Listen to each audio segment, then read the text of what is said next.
Okay. Actually, I asked that question because our next guest is the Republican Senator from North Dakota, Kevin Cramer, who joins us now. Senator, we just heard this news about 1,500 layoffs in Galveston, Marathon people.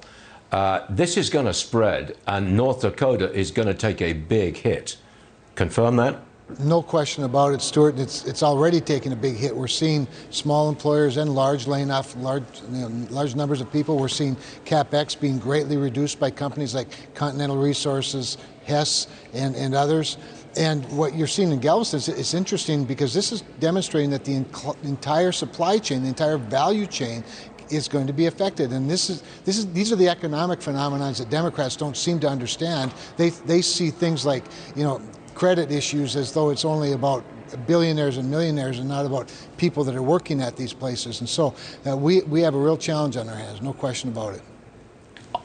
Are you pushing for federal aid for the frackers and the drillers? Well, what I want is, I want federal aid to be industry neutral. That way it's applicable, prohibit nobody and just make sure that it gets to the underpinnings of our economy, which certainly includes the energy sector and especially the frackers, because even during the Obama very slow recovery, the bright spot was the fracking revolution in this country. But we also have other players working against us, former allies like Saudi Arabia, regular allies like Russia, now involved in this price war. And here's a country in Saudi Arabia where we have 2,500 of our troops protecting their energy assets. We have multiple missile defense batteries that are the United States, being run by United States military people in their country, protecting them. I'm starting to wonder, why would we protect that when they are basically waging war on our fracking industry and our shale revolution here in the United States?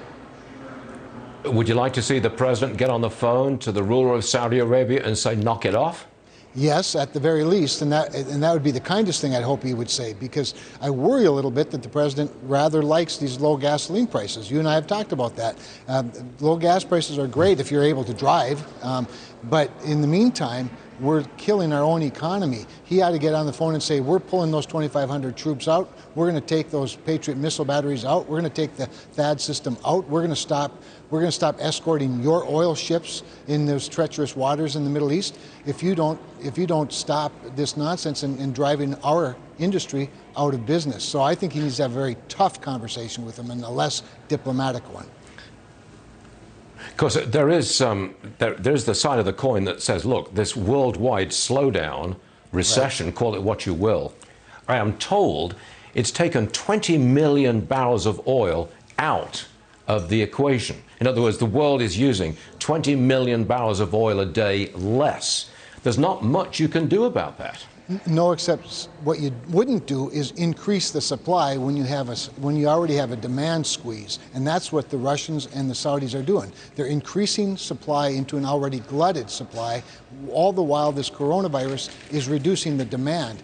And unfortunately, they're taking advantage of the coronavirus, I think, to drive their competitors out of business, including the United States. And that's why I'm so upset about it. It's why, as a member of the Senate Armed Services Committee, I've been very aggressive, along with my other colleagues on the committee. And as an oil-producing state senator, I am obligated to do that. But for the good of our entire country and our entire economy, this is not the time to have price wars. This is the time to help stabilize the global economy.